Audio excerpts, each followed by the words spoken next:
Okay, so next topic हम लोग पढ़ने वाले हैं रिजिड बॉडी डायनेमिक्स। नाउ कई बुक में या कुछ लोग इसका दूसरा नाम भी ज़्यादा यूज़ करते हैं, हाँ, रिजिड बॉडी डायनेमिक्स।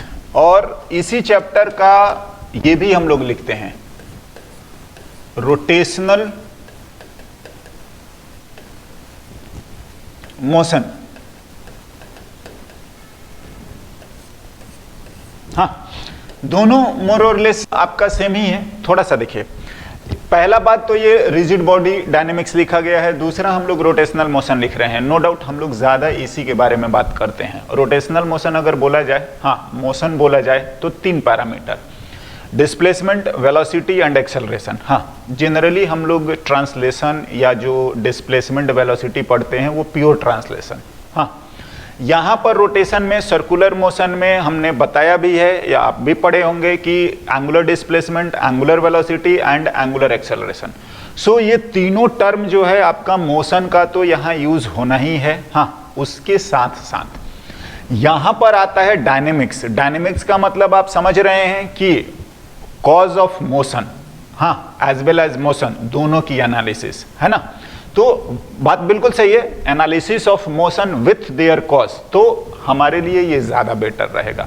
आइए, बात आता है फर्स्ट ऑफ ऑल कि आखिर रिजिड बॉडी क्या होता है ना। तो अगर मैं लिखता हूं रिजिड बॉडी,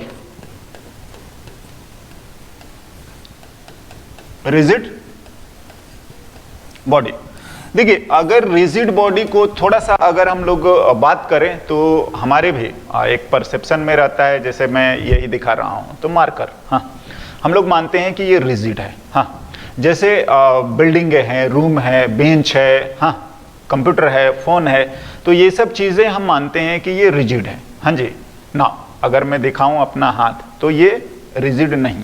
हाँ, अगर कपड़ा है तो अगर हम लोग इसको देखें तो ये रिजिड नहीं है ना। दूसरी बात आती है स्पंज है, रबर है, तो ये सब देख के हम बोलते हैं कि नहीं ये रिजिड नहीं है ना। होता क्या है, इसको देखिए, ये रिजिड है बिकॉज कि हम कोशिश करते हैं, हम इसका नहीं होता दबाने का या थोड़ा सा टेढ़ा करने का, तो ये नहीं हो रहा है। इसका क्या मतलब है कि ये कभी नहीं टेढ़ा होगा या कभी नहीं टूट सकता है या किसी से भी नहीं टूट सकता है या कैसे भी नहीं टूट सकता है, बिल्कुल हो सकता है ना। देखिए, जो रिजिड है वो एक कंसेप्ट है, समझ रहे हैं, रिजिड बॉडी बोलना है वो एक कंसेप्ट है। क्या कंसेप्ट है कि अगर हम इसकी डेफिनेशन लिखो तो लिखते हैं एन ऑब्जेक्ट और system is said to be rigid, if distance between any two point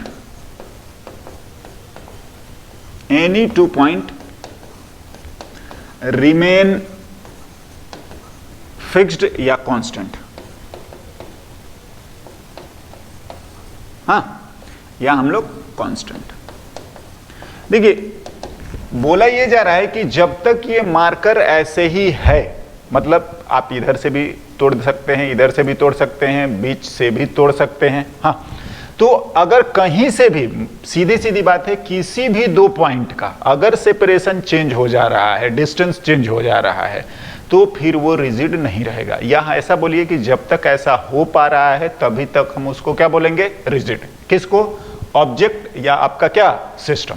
हाँ ना, देखिए जनरली अगर लिखें तो अगर मैं एक एग्जांपल ऐसा लिखता हूं कि कोई एक ऑब्जेक्ट है, हाँ, और ये इस तरीके से मूव कर रहा है, हाँ जी, तो हम लोग मानते हैं कि ये रिजिड है। क्यों, क्योंकि ये ऐसे मूव करेगा तो आप ये लोकेशन, ये लोकेशन, ये लोकेशन, तो ये किसी का भी सेपरेशन जो है या जो चीजें हैं वो चेंज नहीं होंगी। थोड़ी देर बाद भी अगर आप देखेंगे तो ये ऐसे ही रहेगा। देखिए, ये मेरे ड्रॉ करने का गलती है कि ये छोटा बड़ा दिख रहा होगा, हाँ, बट मैं बोल रहा हूं कि ये ऐसा रहेगा। तो ये सब जो लोकेशंस हैं आपके 1, हाँ, 2 और 3, तो पहले जो डिस्टेंस था अभी भी वैसा ही रहेगा। अगर आप इस डिस्टेंस को देखेंगे तो ये 1 और 3 का डिस्टेंस यहां पर और 1 और 3 का डिस्टेंस यहां पर, ये दोनों आपके सेम रहेंगे। हाँ, अगर आप ऊपर भी ले जाएं, अगर आप कुछ भी कर दीजिए, जब तक नॉट की 1 और 3, 1 2 2 3 सब, तो जब तक ऐसा रह रहा है तभी तक हम लोग बोलेंगे ये 1 2 भी आपका क्या होना चाहिए, सेम। अगर आप बात कर रहे हो तो ये वाला भी आपका 2 3 भी क्या होना चाहिए, सेम। हाँ, ऐसे ही अगर आप लिखेंगे यहां पर भी ये 2 3 आपका वैसा ही सेम होना चाहिए। यहां पर भी अगर आप लिखेंगे तो 1 और 2 बिल्कुल सेम होना चाहिए। और जब तक ऐसा हो पा रहा है तभी तक हम अगले को या ऑब्जेक्ट को रिजिड बोलेंगे। हाँ, नाउ एक डायग्राम और अगर मैं ड्रॉ करूं, सपोज अपने को ऐसा दे दें।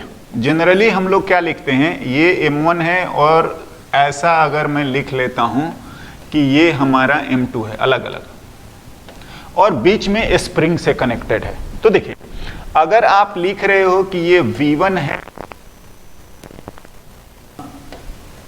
ऐसे, तो पता है M1 M2 एंड स्प्रिंग, ध्यान दीजिए M1 प्लस M2 और प्लस स्प्रिंग।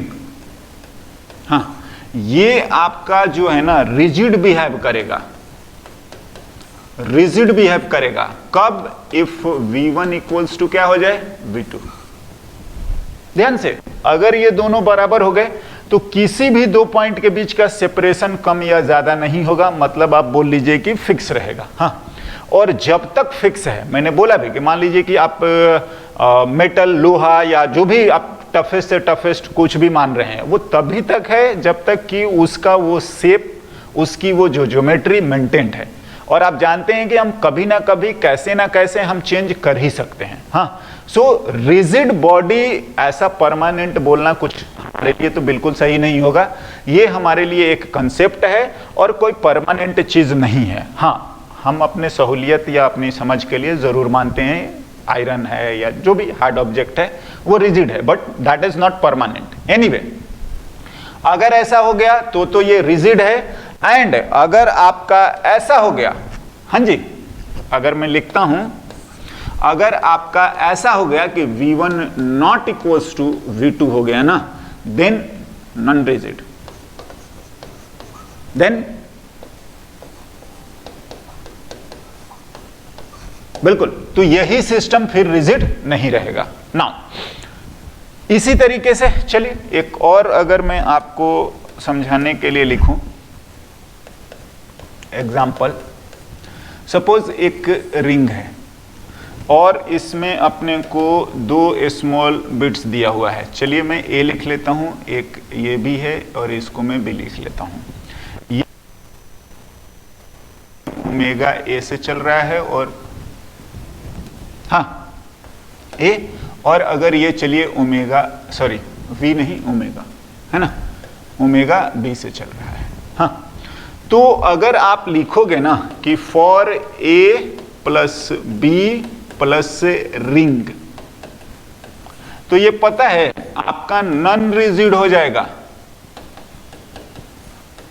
कुछ भी आप कर लीजिए, ओमेगा बराबर हो ए एंड बी और नहीं बराबर हो, कुछ भी करेंगे ये आपका नॉन रिजिड हो जाएगा। क्यों हो जाएगा, देखिए थोड़ी देर बाद अगर आप ड्रॉ करेंगे तो अभी ये इस पोजीशन में है। हाँ, तो आप मान लीजिए ना कि इसका और इस लोकेशन का डिस्टेंस तो कुछ और है।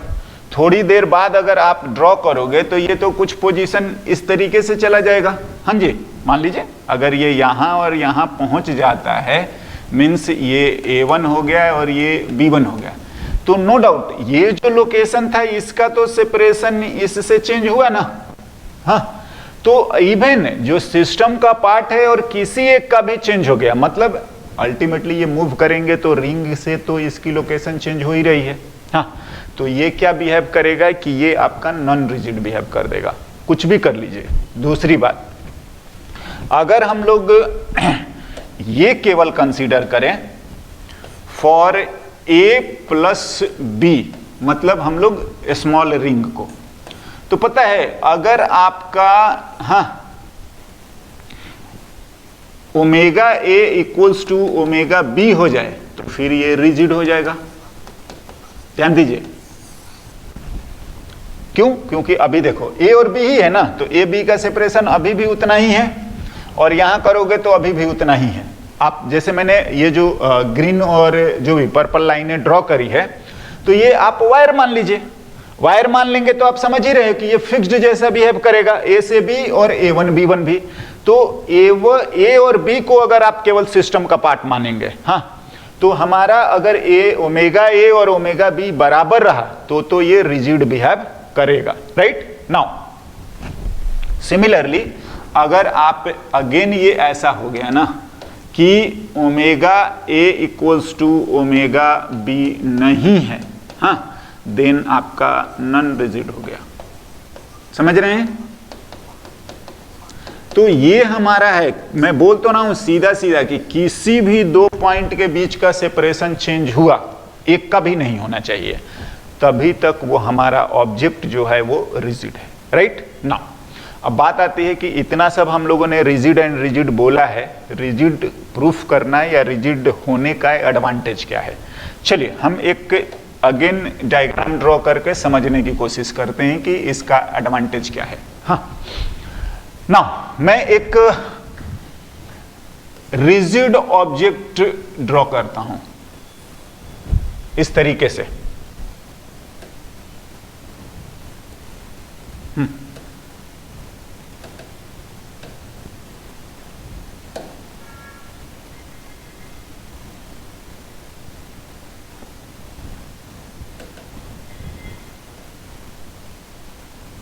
रिजिड ऑब्जेक्ट एक मानते हैं, हाँ, और इसमें मैं दो तीन लोकेशन लिख दे रहा हूं।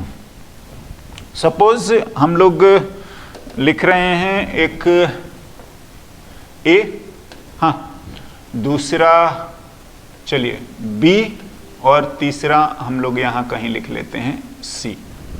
हाँ, अब देखो बात ऐसा है कि अगर मैं लिखता हूं ऐसा, देखिए पहले मैं ए और बी को ही केवल ज्वाइन करता हूं, ऐसा है। तो आप जानते हैं कि अगर हम इस पूरे प्लेट को इधर उधर घुमा दें तो भी ए बी तो वैसा ही रहेगा। ऐसा बोला जा रहा है कि अगर हम लोग प्लेट को क्या करते हैं ना कि इस तरीके से घुमा देते हैं, हाँ, थोड़ा सा जो भी गड़बड़ है वो ड्रॉ करने की वजह से है ना। तो अगर हम लोग ऐसा लेके चल रहे हैं, हाँ, तो बात आती है कि आप बताइए कि ए तो मेरा यही रहेगा, हाँ, या दूसरा कलर यूज करते हैं, ए तो मेरा यही रहेगा,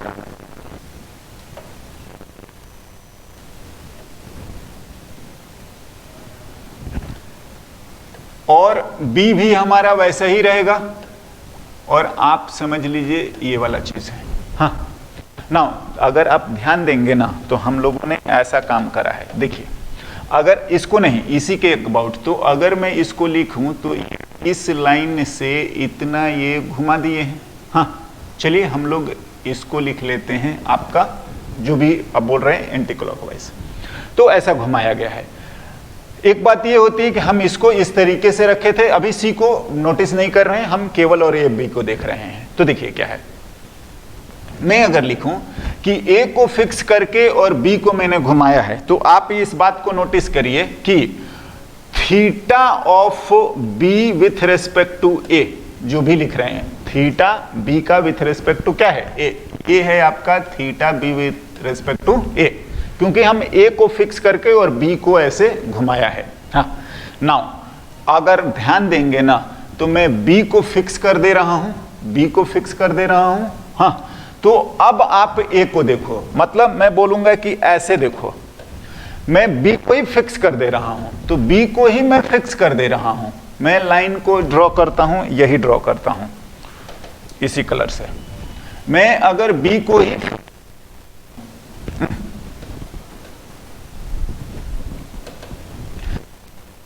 फिक्स माने तो आप देखिए कि इस बार बिल्कुल ऐसा कर सकते हैं, इस बी को ही फिक्स माने और हम ए को नीचे ले आ दें तो भी वही बात होगी। तो अगर आप इस बार तो आप ये करें, हाँ, और दोनों हॉरिजॉन्टल लाइन से ये वाला और ये वाला, दोनों हॉरिजॉन्टल लाइन से एंगल दोनों सेम होगा। बिल्कुल, ये अगर लिखेंगे तो ये बी के रेस्पेक्ट में ए करे हैं, तो ये आ रहा है theta of A with respect to किसके, बी। हाँ, ध्यान दीजिएगा, जो ये दोनों बातें हैं वो दोनों बराबर हैं। और ये मैं बताऊं, ये एक बहुत जरूरी बात है। क्या हुआ है ना, ध्यान दीजिएगा, हम लोग अगर पहले लिखते थे तो ये angular displacement of B with respect to A जो है वो angular displacement of A with respect to B के बराबर है, जबकि ट्रांसलेशनल मोशन में उल्टा होता है, इक्वल एंड ऑपोजिट। ध्यान दीजिए, ये भी आपका एंटी क्लॉकवाइज है तो ये भी एंटी क्लॉकवाइज है। देखिए, ये भी एंटी क्लॉकवाइज है और ये भी एंटी क्लॉकवाइज है। बट क्या होता है ना कि आपका एक्स ए बी और ये एक्स बी ए होता है, समझ रहे हैं? हाँ, नाउ दूसरी बात अगर और आप करेंगे तो delta V of A B या वेलोसिटी लिखिए। हाँ, वी ए बी जो आएगा वो माइनस वी ए होता है, बिल्कुल वेक्टर वाइज। हाँ जी, यहां पर अगर आप लिखेंगे ना तो ये आपका सेम आएगा। पहला बात तो आपको यही समझ में आ रही है। हाँ जी, omega of B with respect to A, omega of A with respect, mind it, magnitude and direction दोनों। यहां पर डायरेक्शन उल्टा आता है, जबकि रिजिड बॉडी या रोटेशनल मोशन में आपका जो आ रहा है omega of A with respect to B जो है वो equal to omega of B with respect to A है। ध्यान दीजिएगा, इक्वल एंड ऑपोजिट नहीं है, सेम है with direction now, and similarly alpha of b with respect to a जो है वो alpha a with respect to b है। पहले तो आप ध्यान रखिए, किसी का a का b और b का a दोनों क्या आता है, सेम आ रहा है। आइए दूसरी बात, चलिए c को थोड़ा हम और एनालाइज करते हैं। नाउ c के लिए मैं लिखूं तो c तो मेरा ये वाला पार्ट था, हाँ बिल्कुल, और मैं वापिस से यहां पहुंचता हूं और को मैं लिखने की कोशिश करता हूं कि ये मेरा C था।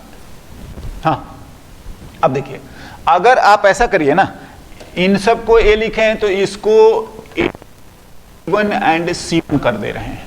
ध्यान दीजिए, अब देखिए बात क्या है कि अगर इस तरीके से लिखा जाए कि हम लोग B से, ये रहा हमारा B से हमने B1 लिया है, ध्यान दो, B से B1 लिया है, यही था ना B।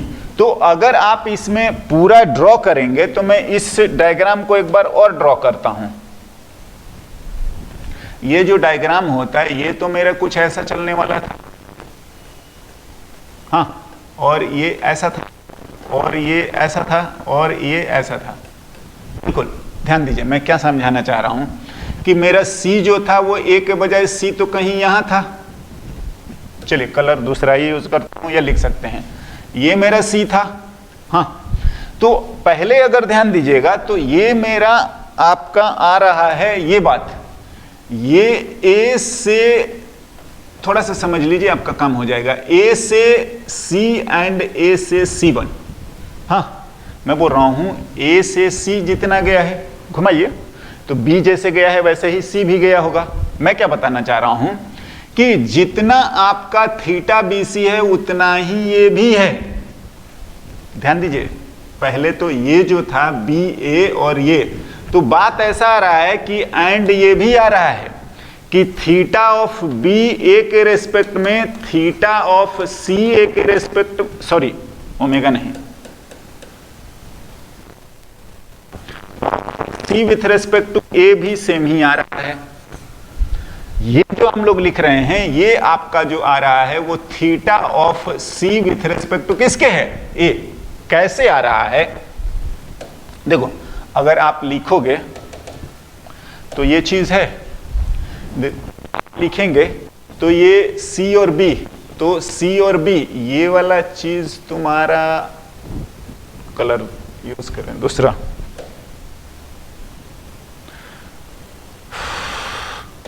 हाँ, अगर हम लोग बात कर रहे थे क्या C से B, और अभी जो बात कर रहे हैं C1, तो C1B1 जो है वो तुम्हारा ये वाला है, बिल्कुल। तो CB और C1B1 तो दोनों बराबर है ना।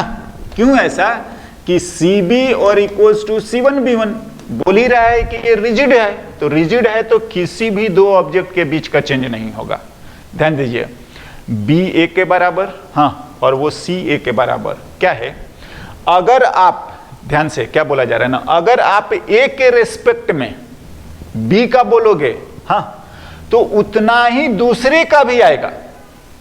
जितना B का आ रहा है A के रेस्पेक्ट में, उतना ही C का भी आ रहा है A के रेस्पेक्ट में। ध्यान दीजिए, मतलब क्या हो रहा है ना, अगर इस चीज को लिखोगे तो दिस इंप्लाइज हमारे पास जो आ रहा है ये बहुत ही इंपॉर्टेंट और आज के बाद आपको ये बहुत काम आएगा। Theta of B with respect to A, theta of C with respect to A, और थीटा किसी का भी किसी पॉइंट का with respect to A same आएगा। रिजिड बॉडी का किसी एक पॉइंट के अबाउट लिख दो तो वो सबका उतना ही आना है, आपको हर पॉइंट का अलग अलग देखने की जरूरत नहीं है, किसी एक का। दूसरी बात, एक इससे भी ज्यादा इंपॉर्टेंट ये लिख रखा है, क्या कि A के रेस्पेक्ट में B लिखो या B के रेस्पेक्ट में C लिखो, सॉरी B के रेस्पेक्ट में A लिखिए, वो डायरेक्शन और मैग्नीट्यूड दोनों वाइज बराबर आता है। हाँ जी, इक्वल एंड ऑपोजिट नहीं, इक्वल एंड सेम, जबकि ट्रांसलेशन में इक्वल एंड ऑपोजिट होता है। देखिए बात यहां तक पहुंची है ना। पहला कि हमको रिजिड बॉडी है, तो मैं अगर बोल देता हूं कि A के रेस्पेक्ट में B का इतना एंगुलर डिस्प्लेसमेंट है, तो आपको A के रेस्पेक्ट में C का भी अलग से लिखने की जरूरत नहीं है, वो भी सेम ही आएगा। एंड A के रेस्पेक्ट में किसी भी पॉइंट का आपका सेम आएगा, क्या, थीटा भी आएगा, ओमेगा भी आएगा एंड अल्फा भी आएगा, तीनों पैरामीटर सेम आएंगे। नाउ दूसरा क्या आ रहा है, ये वाला पॉइंट, क्या, A का B के रेस्पेक्ट में या B का A के रेस्पेक्ट में। अब सुनिए क्या हुआ है, अगर हम लोग लिखें कि A के रेस्पेक्ट में किसी भी पॉइंट P का, हाँ, थीटा सेम आ रहा है, तो A के रेस्पेक्ट में ओमेगा भी सेम आएगा, क्योंकि हम टाइम डेरिवेटिव निकालेंगे, अल्फा भी सेम आएगा, ये बात हो चुका है। दूसरी बात, अगर A के रेस्पेक्ट में P का लिखेंगे तो P के रेस्पेक्ट में A का भी तो सेम होता है, बिल्कुल, किसी भी दो पॉइंट के बीच लगा दीजिए। देखिए हम कंक्लूजन यहां पहुंचे हैं ना, हाँ, कि रिजिड बॉडी होने से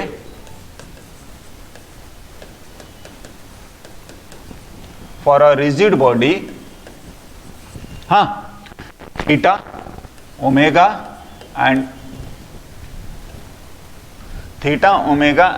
and alpha are same about any point